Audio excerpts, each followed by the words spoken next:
What's up guys, it's Meg and welcome back to Meg After Dark. Today we're talking about the latest episode of The Walking Dead, Season 7, Episode 5, Go-Getters. We're back at the hilltop. Maggie's baby is okay. So happy to hear that. We have Enid and Carl on their way to the hilltop, or so they think. We meet Gregory again and we realize just how much of an asshole he really is. We see Jesus' really awesome ninja skills. We find out that Rick is on a run with Aaron, and oh man, there was a lot happening in this episode. And can you believe that we are only 3 episodes away from the mid-season finale? No, I can't believe it. How did this time go so fast? Can we please have it back? I'm not ready to wait that long for the second half of season 7. No. Okay, let's start at the beginning. We're gonna try and keep this brief. I know this video is very late. I started my new job this week, so everything is going good so far, but my schedule is just weird and it's taken a lot of getting used to. And we had the holiday for Thanksgiving. I hope you guys all had a great time, for those of you who spend time with your families during this time of the year. I had a good time yesterday as well. So first things first, Maggie's baby is okay.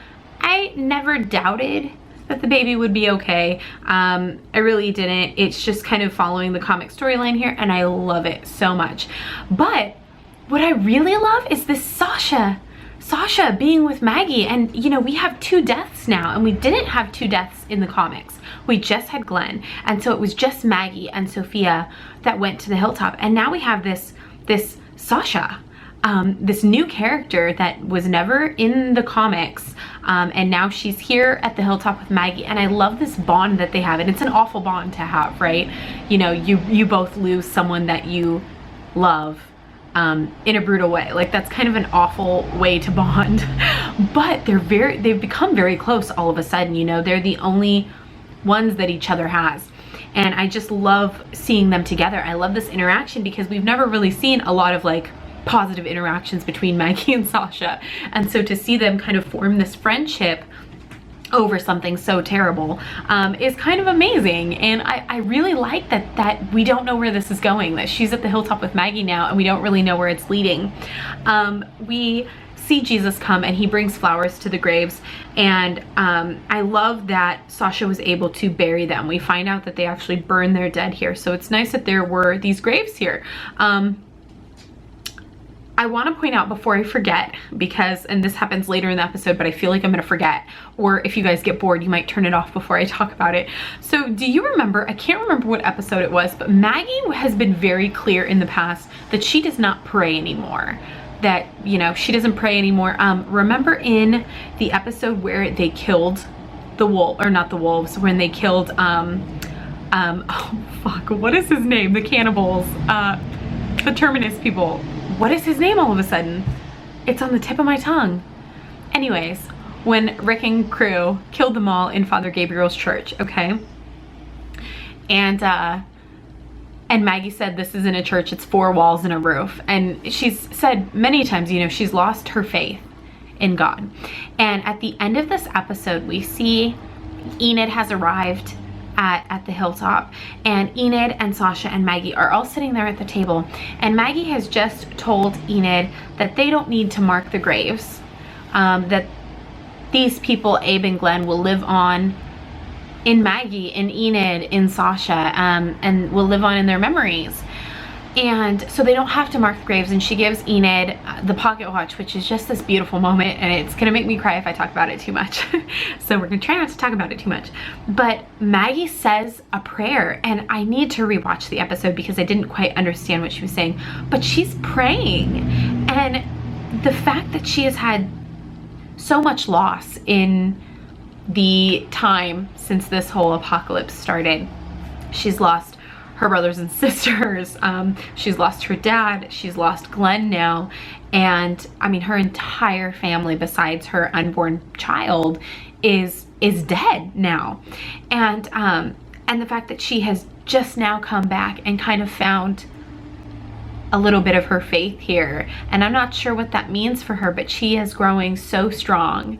And I just love Maggie's character more than I think I've ever enjoyed her character before. You know, I've always liked her, but she's never been she's never been a favorite of mine, to be honest with you. I mean, there's nothing I don't like about her, but she's not been one of my top characters, and she is quickly moving to the top. I am so excited to see her growth and really see her at the hilltop. And there was that moment when Jesus and Sasha and Maggie are talking in the room, and Jesus kind of explains how he never thought he could see anyone else but Gregory running the hilltop until now. And I think Maggie says, like, what do you mean, or who, you know? And he's like, we'll talk about it later. But he means her, you know? And when the Savior's attacked the night before, and even though she's supposed to be on bed rest, you know, everyone else, you don't see any other hilltop members out there fighting except Jesus. And then Jesus gives orders to, I think, 2 of the guards or something. But Maggie climbs up on the roof of the building, and she's kind of directing, and she sees Jesus, and she's like, get down there, you know, like, help her, she's down there alone. And Jesus jumps into action, and I think he sends the 2 guys off. I wasn't really paying attention, but he sends them off to do something, and she's pretty much directing where everyone's going. She's their eyes. And we see Gregory, who I could talk about him for this entire episode, okay? Because I hate him that much.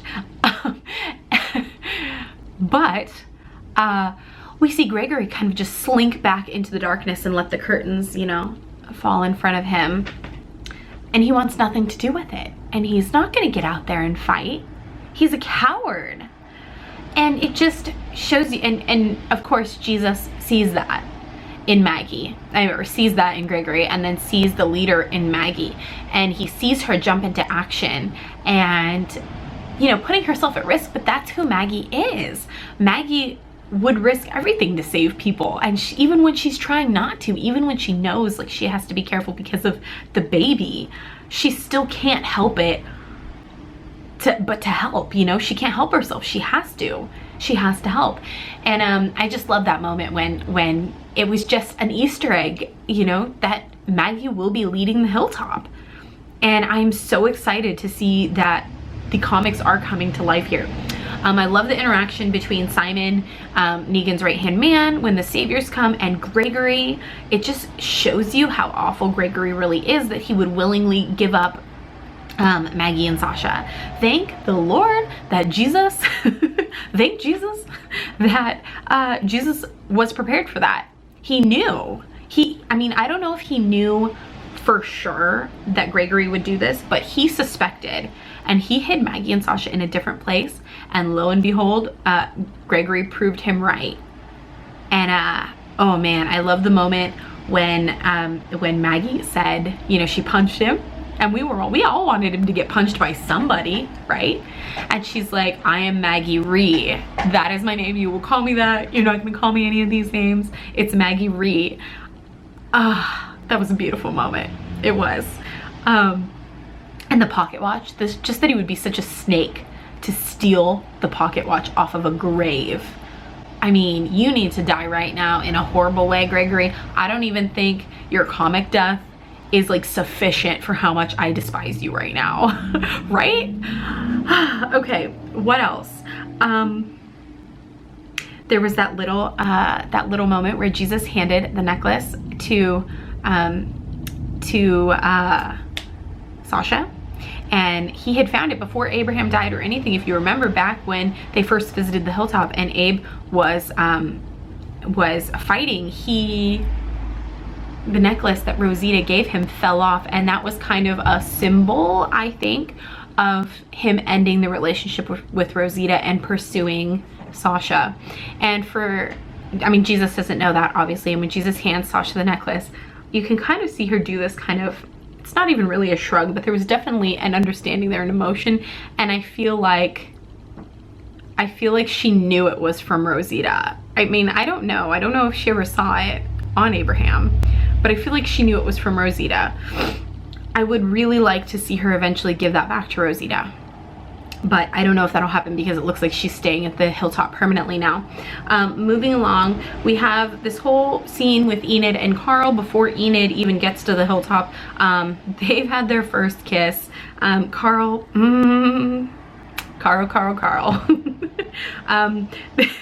Enid is going alone to the hilltop to find Maggie. I love that. I've said from the beginning that I thought she might potentially take on some form, however minimal, of Sophia's comic book role. She is nothing like the Sophia in the comics, but in the comics, Maggie kind of adopts Sophia and considers her a daughter, okay? And so obviously Sophia is not alive in this television show, and we have this Enid, and she has really bonded with Maggie and Glenn. And I said from the very beginning that I really wanted Enid to go and be with Maggie at the hilltop, and I'm so glad that that actually happened. But before that happens, Carl comes after her. He crashes a car, runs over her bike, and they end up trying to walk to the hilltop, and they magically find skates that are the appropriate size, and there's 2 pairs. Like, what the fuck? Come on. I hate that kind of shit because it's so unbelievable. Okay, I can give them, you know, there's a lot of things that happen in The Walking Dead that are semi-unbelievable. You know, someone gets rescued just in the nick of time, or, you know, something like, oh, you find a weapon just in time. Like, a lot of that shit doesn't happen in real life. Like, you don't get that much luck. But I'm aware that it's a television show, and for story purposes, a lot of times that happens. But, come on. Really, like 2 pairs of skates, and they just happen to find it, and they're skating like happily down the road. Whatever. It's dumb, but it was nice because these are both 2 very serious children, okay? They're not adults, teenagers, okay? But they're very serious. They've experienced so much loss in their life, and grief, and they've had to grow up really quickly. And so to see them having this moment of fun and laughter, and they're just kind of holding hands and skating down the road, I loved that. I loved that they could be young again and carefree, even if only for a few minutes. And they had their kiss, and Carl, you know, she can't change Carl's mind. Carl needs this revenge on Negan. He needs it, and he can't stop it. This is from the comic books. I need a refresher because I can't exactly remember. I'm pretty sure he just stowed away in the back of Negan's truck after Negan came to Alexandria the first time. Obviously that didn't happen in the show. It's happened a bit differently, but he stows away in the back of the truck. He is on his way to Negan. Let me just tell you, I cannot freaking wait to see that episode, okay? And doesn't in the that was a long pause, sorry. Doesn't in the comics, when Carl is with Negan, isn't that when Mark gets the iron to the face, right? Is anybody else a little worried that maybe Sherry might be spending too much time trying to talk to Daryl, and that Daryl might? I mean, I can't imagine Daryl would hook up with any of Negan's wives. That's not Daryl. He's like this broken man. But what if it was perceived differently? I don't know. I mean, could it even be a thing that we have both a Dwight and a Daryl, and they're like the exact same person, and they both get burnt faces? I don't know. I would hate that. So I don't really think that's gonna happen, but part of me just went there when I saw the promos. I was like, I wonder if anyone else is thinking that. So let me know if you've been thinking that or not. It'll be interesting though, because I really do want to see someone get the iron to the face. I think that would, I don't know why I keep going like this. It's like a telephone. Get a telephone to the face. But get the iron to the face, because I think that would be really shocking for non-comic book readers to see on the show, right? And it's just so gory and gross. And to see it and to know that Dwight went through that too, that kind of pain would, I feel like, only make us relate to Dwight even more. Okay, what else? Gregory needs to die. I mean, what else is there to talk about? Rick is going on a supply run with Aaron. Okay, that's gonna be in another episode, but we see them leave. And it's kind of scary that there's just the 2 of them. I kind of wish that they had maybe tried to get somebody else to come with them. I just feel like more people, I mean, surely there is another man that they can trust. in Alexandria. Maybe someone we haven't really seen too much of. I don't know. But then again, they probably have to protect Alexandria. So I don't know. I just hate the idea of both of them just going off alone. It makes me so fearful for Aaron. I don't think he's going anywhere anytime soon, but sometimes when I see like just the two of them off on their own doing dangerous things, it's very scary. Oh, okay, here is another thing. After Maggie leaves the room, Sasha says to Jesus, if you want to make it up to us, find out where Negan lives and keep it a secret from Maggie. And Jesus is not necessarily comfortable with keeping it a secret from Maggie. And this is where the Sasha's character, it is such an unknown, because we didn't have her in the comics with Maggie and asking Jesus to go find out where they live and stuff. Do you know what I mean? And Negan's whereabouts, like his actual compound, is still an unknown to our group. And so Jesus is like, okay, I can do that. And we know that he is able to escape. I mean, remember when he was locked up in Alexandria and Rick locked him up personally and he like escaped and came into their bedroom at night? Like, he's really good at escaping.